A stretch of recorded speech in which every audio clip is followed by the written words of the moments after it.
ప్రియ సహోదరి సహోదరులారా, ఇప్పటివరకు శిలువ గురించినటువంటి యేసుక్రీస్తు వారు ఎన్ని శ్రమలు పడ్డాడు, ఎలా శిలువ వేయబడింది అవన్నీ మనం విన్నాం. ఇప్పుడు యేసుక్రీస్తు శిలువ పైన పలికిన 7 మాటలు మనము విందాం.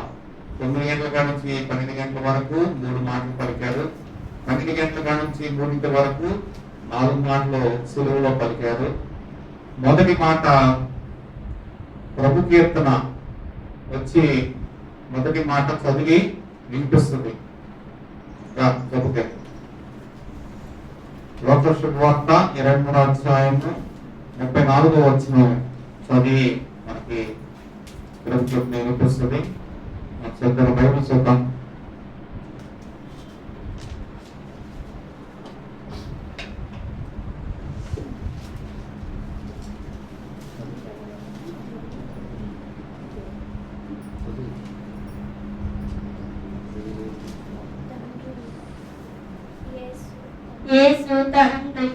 మీరు ఏమి చేయుచున్నారు? మీరు ఎదుగురు గనుక వీరిని క్షమించమని చెప్పారు.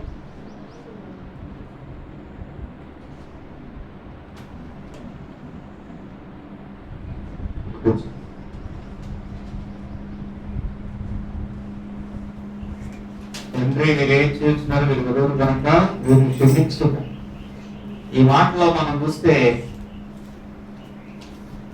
యేసుక్రీస్తు వారు ఎంత అవమానించినా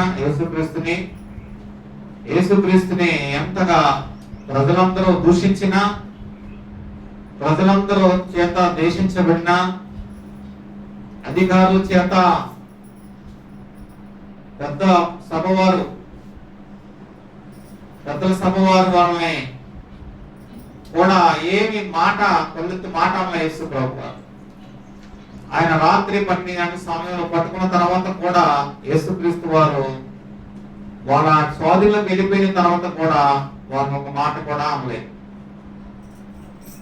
ఎంత దీనుడైనను, ఎంతగా భరించేవాడైనను, ఎంత కూలి అయినను యజమాని హింసిస్తుంటే కనీసం మాట్లాడి ఎదురు చెప్తాడు. ఈయన వదలు చేపట్టిన గొర్రె పిల్లవలే నోరు తెరవల మౌనంగా ఉన్నాడు.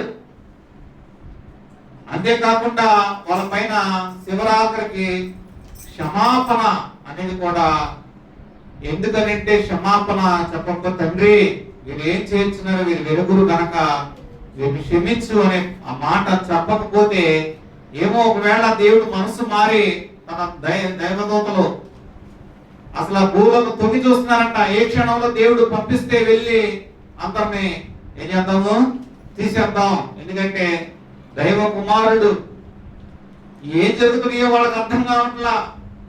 అందరు తొంగి చూస్తారంట. స్వరూపమైన సాక్షి లేదు. ఈ మనుషుడు మనం ఎక్కడో చూసామే అని యేసు ప్రభువును గుర్తుపట్టి ఈయనే. అప్పుడు దేవదూతలు కొందరు అంటున్నారంట, ఈయనేనయ్యా ఆయన దేవుడు కుమారుడు అంటే. ఆహా, అయితే మన సైన్యం సిద్ధంగా ఉండాలి. ఇప్పుడు దేవుడు ఆజ్ఞాపిస్తే సృష్టి కూడా ఎదురు చూస్తుందంట. దేవుడు కనుక ఆజ్ఞాపిస్తే సమస్తము యావత్తు కూడా ఆయన వైపు చూస్తుందట. ఉద్రేకతో ఎదురు చూస్తున్నారు. కానీ మానవులు అన్యాయంగా తీర్పు తీర్చారు ఆయన మీద. మానవులు అసూయతో యేసు పైన తీర్పు తీర్చారు.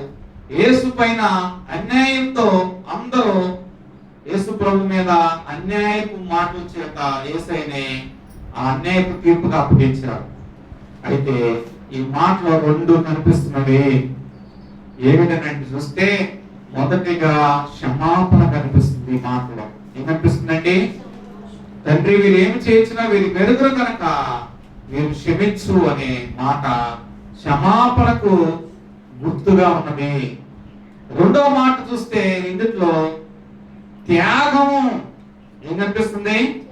త్యాగం చేసేటువంటి మాటకు కనిపిస్తుంది. చూడండి, మనం యెషయా గ్రంథంలో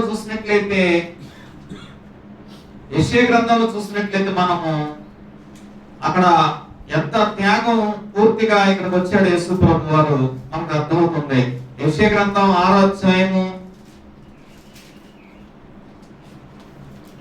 మనం చూసినట్లయితే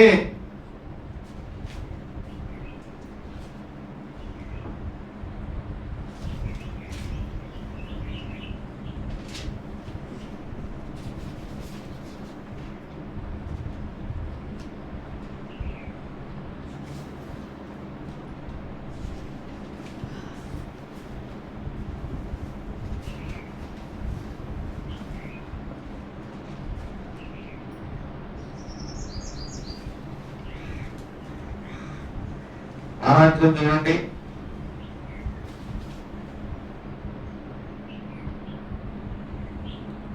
ఏడో వచనం. ఇది నీ పెదవులకు తగిలేను గనుక ఆ, నీ పాపమునకు ప్రాయశ్చిత్తమాయెను. దోషం తొలగిపోయెను.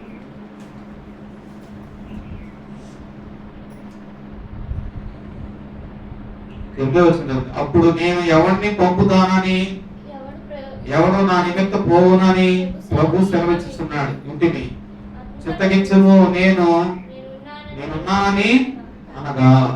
ఆయన ఈ మాట యెషయా అనుకుంటా, చాలా మంది తెలుసో తెలియదు. యెషయా అంత దమ్మున్నా. యెషయా అయితే తన పెదవులు తను అపృక్త దేవుణ్ణి పరిశుద్ధపరచదాకా కోరిక తీసుకొచ్చి అతని పెదవుల మీద తగిలించేంత వరకు అతనికి ఏమేదో పరిశుద్ధత లేదని ఆయన ఒప్పుకుంటున్నాడు. అక్కడ సంభాషణ యెషయాకును దేవుడి మధ్య జరుగుతున్నప్పటికీ లేఖనాలు ఎలా ఉంటాయి, కొన్నిసార్లు అక్షరానుసారంగా ఉంటాయి, కొన్నిసార్లు ఏమో ఆత్మానుసారమైన అక్షరాలుగా ఉంటాయి. అక్షరానుసారమైన అంశాలు ఎలా ఉంటాయంటే దేవుడు యెషయాతో మాట్లాడినట్టు ఉంటాయి, కానీ ఆత్మానుసారమైనటువంటి విధానం తీసుకుంటే మన ప్రభుని యేసుక్రీస్తు వారి తండ్రి నన్ను పంపుము, ఈ ప్రజలందరి కోసం నేను ఎంత, ఈ ప్రజలందరి కోసం నేను త్యాగం చేస్తా, నా నిమిత్తం ఎవడ పోవును. ఎందుకంటే ప్రజలందరూ ఎలా ఉన్నారట, తోవ తప్పిన గొర్రెల వలె ఉన్నారట. ప్రజలందరూ అన్యాయంకు మరలిపోయారట. అందుకోసమే ప్రజలందరి మీద ఆయన ఏం చేయడానికి వచ్చాడు, పాపమును క్షమించడానికి వచ్చాడు, అలాగే త్యాగం చేయడానికి వచ్చాడు. అది మనం చూస్తే యెషయా గ్రంథం 53వ అధ్యాయం మనం చూసినట్లయితే అక్కడ చాలా తేటగా మనం ఇప్పుడు చదువుకున్నాం. ఆ మాటలో ఒక మాట చదివితే మనకు అర్థమవుతుంది. ఏమిటని మాట చూస్తే 11వ వచనంలో, అతడు నలగగొట్టబడి అతడు తన కలిగిన కలిగిన వేదన చూచి సమృద్ధి నుండెను. తృప్తి నొందెను. నీతిమైన నా సేవకుడు జనుల దోషమును భరించి తనకున్న అనుభవ జ్ఞానము చేత అనేకులను నిర్దోషులుగా చేశాను. చూడండి, తనకున్న అనుభవ జ్ఞానం చేత ఏం చేశాడట, అనేకులను నిర్దోషులుగా చేయటం కంటే త్యాగం చేశాడు. సిలువలో తన త్యాగం చేశాడు. అందుకని తండ్రితో సంభాషిస్తున్న మాట, తండ్రి వీరేం చేస్తున్నారు, వీరిని క్షమించు. అందుకోసం దేవుడు కూడా అతని గురించి సాక్ష్యం, యేసు ప్రభు గురించి, తన కుమారుడి గురించి నా సేవకుడు అన్నట్లుగా మళ్ళా చదువుతాం మాట.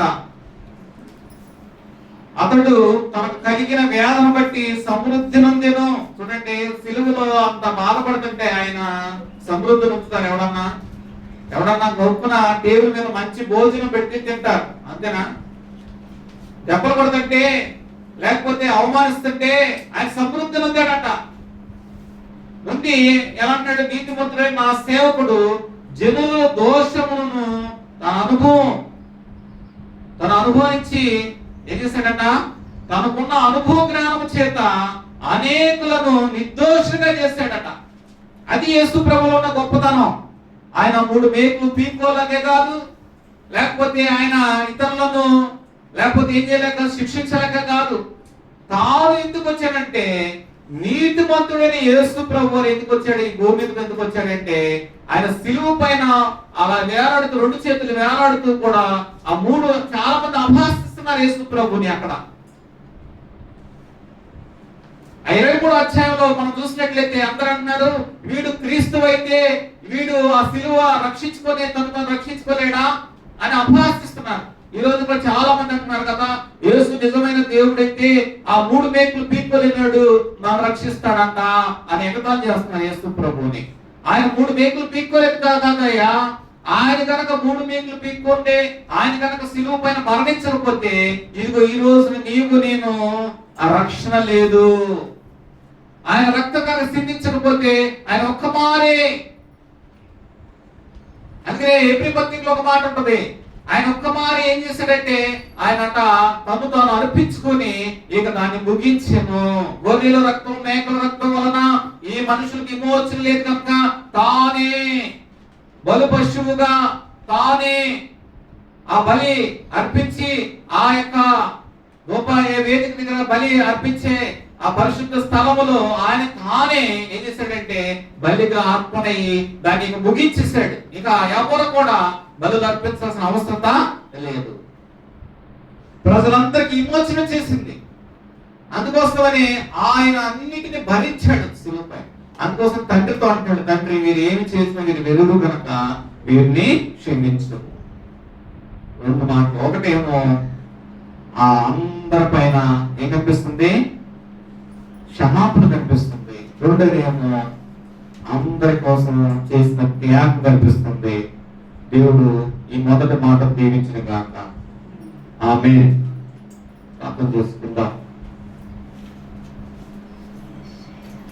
పరిశుద్ధుల తండ్రి, ప్రభువా